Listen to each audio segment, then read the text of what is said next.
January 1973, in World's Finest 215, DC decided, what if we had an imaginary story with Superman and Batman having college-age sons, and they don't show who the wives are, but and that there was a generation gap, and that the Superman son had half of Superman's powers, and all that stuff. I'll get into this here in a sec.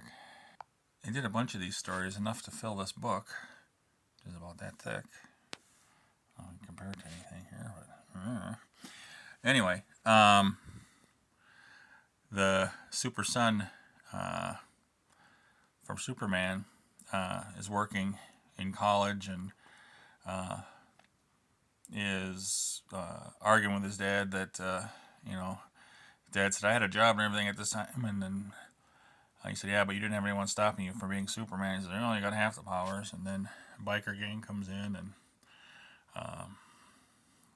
the super son throws a motorcycle and the motorcycle rider off. Superman's mad that he might have given away Superman's identity. And then young Bruce, named after his father, is just a lollygagger. And he doesn't bark, though. And only 2 years ago did he know that his dad was Batman. So he has a Playboy image, and he's dressing up as Batman to do stuff. Batman says, you're not trained, you're not ready, and he leaves going back to college. And young Superman's son can only leap 100 miles at a time, and goes and meets up with him. Superman decides to give him a chance, and but doesn't tell his super sons that he's gonna create a duplicate city for them to do their stuff in. So if they screw up, they don't screw up anything in the real world.